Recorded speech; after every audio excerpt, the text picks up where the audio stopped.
News bulletin में आपका स्वागत है। आइए जानते हैं बिहार की 30 फटाफट बड़ी खबरों को। मुजफ्फरपुर में 4 दिन से लापता एक महिला और उसके 3 बच्चों के शव बरामद किए गए हैं। शुरुआती जानकारी के अनुसार महिला के अपहरण के बाद हत्या की आशंका जताई जा रही है। पुलिस मामले की जांच कर रही है। खगड़िया में पहली बार ससुराल आए दामाद की गोली मारकर हत्या कर दी गई। मृतक के चाचा का कहना है कि 1 महीने पहले ही शादी हुई थी और बहू का अपने जीजा से अफेयर था। इसी विवाद में वारदात हुई। सियासी दही चूरा भोज के दौरान मुख्यमंत्री नीतीश कुमार चिराग पासवान के कार्यालय पहुंचे और आनंद मोहन के घर भी गए। इस दौरान चेतन ने कहा कि अगर अच्छे से बुलाया जाए तो कांग्रेसी विधायक जेडीयू में आ सकते हैं। कोटा में पढ़ने वाली सुपौल की छात्रा की घर में मौत हो गई। परिवार का कहना है कि वह गिर गई थी, लेकिन पोस्टमार्टम रिपोर्ट में सीने में गोली लगने की पुष्टि हुई है। पड़ोसियों के अनुसार छात्रा इंटर का शादी करना चाहती थी। बेतिया में घने कोहरे का ड्रोन व्यू सामने आया है। 8 जिलों में अलर्ट जारी किया गया है, जबकि 9 जिलों में तापमान 8 डिग्री से नीचे दर्ज किया गया। मौसम विभाग के अनुसार 18 जनवरी से फिर कड़ाके की ठंड लौटेगी। मुजफ्फरपुर में बेटी के सामने दामाद की हत्या के मामले में ससुर ने अपना जुर्म कबूल कर लिया है। उसने कहा कि दामाद ने उसकी इज्जत खराब कर दी थी, इसलिए उसका सुहाग उजाड़ कर उसने अपनी कसम पूरी कर ली और उसे इसमें कोई अफसोस नहीं है। दिल्ली से पटना जा रही फ्लाइट में तकनीकी गड़बड़ी आने पर सांसद अरुण भारती ने अपनी यात्रा रद्द कर दी। उड़ान के 15 मिनट बाद इंजन में फॉल्ट आने के कारण विमान को वापस दिल्ली एयरपोर्ट पर लैंड कराना पड़ा।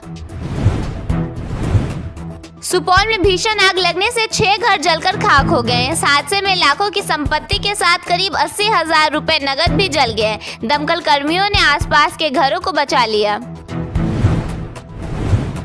गया जी में एक प्राइवेट अस्पताल में मरीज की मौत के बाद हंगामा हो गया। परिजनों ने इलाज में लापरवाही का आरोप लगाते हुए तोड़फोड़ की, जबकि डॉक्टर और स्टाफ मौके से फरार हो गए।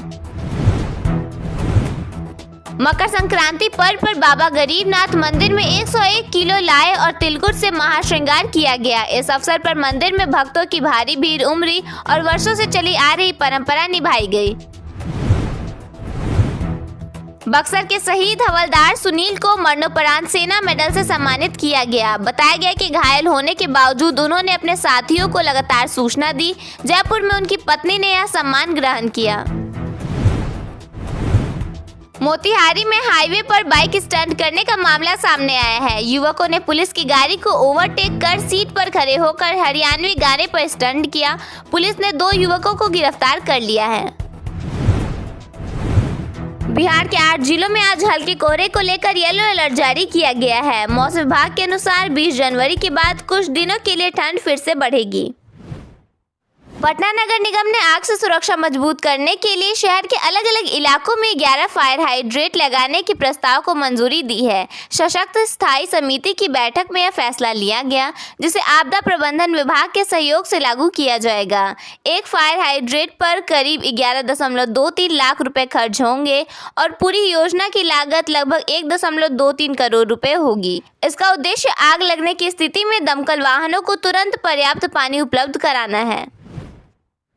बिहार में व्हाट्सएप के जरिए छुट्टी लेने की मनमानी पूरी तरह बंद कर दी गई है। बिना अनुमति अवकाश पर जाने वाले शिक्षकों पर सख्त कार्रवाई होगी। भागलपुर जिला शिक्षा पदाधिकारी राजकुमार शर्मा ने इसे लेकर कड़े शब्दों में आदेश जारी किया है। बिहार के 789 सरकारी स्कूलों को सरकार ने बड़ा तोहफा दिया है। इन स्कूलों में स्टूडेंट्स को मॉडर्न तरीके से शिक्षा दी जाएगी। इसके लिए क्लासरूम में स्मार्ट क्लास, लैब और लाइब्रेरी बनाए जाएंगे। बिहार कैबिनेट से इस योजना पर मंजूरी मिल गई है। कैबिनेट ने इस प्रस्ताव के लिए 1485.85 करोड़ रुपए की मंजूरी दी है। गंभीर बीमारियों से पीड़ित मरीजों के लिए राहत की खबर है। मुख्यमंत्री नीतीश कुमार सरकार के 7 निश्चय 3 के तहत बिहार के सरकारी अस्पतालों को आधुनिक और बहुविशेषज्ञ सुविधाओं से लैस करने की तैयारी शुरू हो गई है। अगले 5 वर्षों में राज्य के सभी सामुदायिक स्वास्थ्य केंद्र और जिला अस्पताल को सुपर स्पेशलिटी अस्पताल के रूप में विकसित किए जाएंगे। इसका सीधा फायदा यह होगा कि अब बेहतर इलाज के लिए लोगों को बड़े शहरों की ओर पलायन नहीं करना पड़ेगा।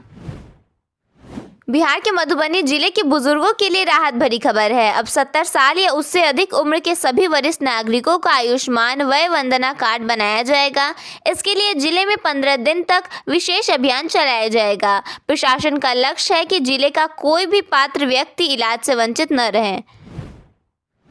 दिल्ली से पटना आ रही इंडिगो एयरलाइंस की फ्लाइट एक बार फिर यात्रियों के लिए परेशानी का कारण बन गई। बुधवार 14 जनवरी को दोपहर 2:20 पर उड़ान भरने के बाद यह फ्लाइट बीच रास्ते से वापस दिल्ली लौट गई। अचानक हुई इस घटना से विमान में सवार यात्रियों में नाराजगी और चिंता देखने को मिल रही है।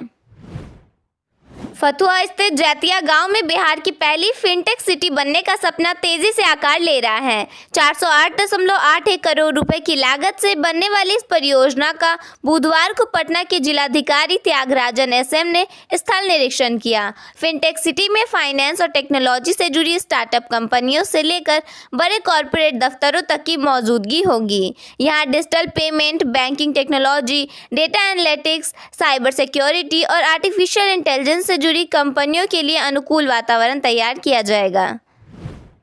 सहरसा जिले में मॉडर्न रेल कोच रेस्टोरेंट बनाया जा रहा है। इसके बनने से यात्रियों के साथ साथ शहर के लोगों को भी बड़ी सुविधा मिल सकेगी। यह रेस्टोरेंट 24 घंटे लोगों के लिए उपलब्ध रहेगा। इसके साथ ही कई तरह के खाने के आइटम भी मौजूद रहेंगे। कटिहार में किसानों की फार्मर आईडी बनाने का काम तेजी से चल रहा है, लेकिन नाम में मिसमैच एक बड़ी बाधा बन गया है। आधार और जमीन के कागजात में नाम न मिलने के कारण 18,812 मामले राजस्व विभाग के पास लंबित हैं। फार्मर आईडी पीएम किसान सहित कई योजनाओं और सब्सिडी के लिए अनिवार्य है। सरकार शिविरों और ऑनलाइन माध्यम से आईडी बनाने में मदद कर रही है। पटना में मैंगल्स रोड में साइबर अपराध इकाई और विशेष शाखा के लिए एक नया आधुनिक और हाईटेक भवन बनाया जाएगा। इस पर करीब 51 करोड़ 19 लाख रुपए खर्च होंगे। सम्राट चौधरी ने बताया कि एक नया भवन कुल मिलाकर 7 मंजिला होगा। इसी एक ही परिसर में साइबर अपराध से जुड़े सारे बड़े अफसर, तकनीकी टीम और जांच से जुड़े विभाग बैठेंगे। यहाँ उनके लिए आधुनिक दफ्तर, जरूरी तकनीकी कमरे, मीटिंग हॉल और बाकी सारी सुविधाएं होंगी। मकर संक्रांति के अवसर पर गुरुवार को बिहार की राजनीति में दही चूड़ा भोज के बहाने बड़ा जमावड़ा देखने को मिला। मुख्यमंत्री नीतीश कुमार केंद्रीय मंत्री चिराग पासवान के आवास पर आयोजित दही चूड़ा भोज में शामिल हुए। सीएम के पहुंचते ही वहां मौजूद लोगों और मीडिया कर्मियों में हलचल दिखी। नीतीश कुमार ने हाथ हिलाकर सभी का अभिवादन किया। बिहार में खेल संस्कृति को नई उड़ान देने की दिशा में एक अहम कदम के रूप में महामना हॉकी गोल्ड कप टूर्नामेंट 2026 का आयोजन 19 से 21 जनवरी 2026 तक राजगीर के अंतर्राष्ट्रीय हॉकी स्टेडियम में किया जाएगा। यह अंडर 16 इंटर स्टेट टूर्नामेंट होगा, जिसमें देश के 7 राज्यों की बालक और बालिका टीमें हिस्सा लेंगी।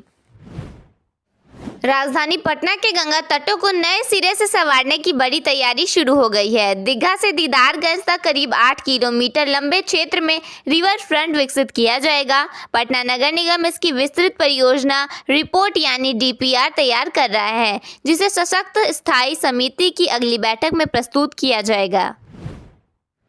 बेंगलुरु में गैस सिलेंडर हादसे में सारण जिले के मांझी प्रखंड के गुरदाहा खुर्द गांव के 2 युवकों मुजफ्फर अली और खलील मियां की इलाज के दौरान मौत हो गई। 9 जनवरी को चाय बनाते समय हुए इस हादसे में 5 युवक झुलस गए थे। पटना के बिहटा थाना क्षेत्र में पुलिस ने अवैध नशे के खिलाफ बड़ी कार्रवाई की है। इस अभियान के तहत 3 ड्रग बेचने वालों को गिरफ्तार किया गया है। पुलिस ने इनके पास से भारी मात्रा में स्मैक और अन्य सामान बरामद किया है।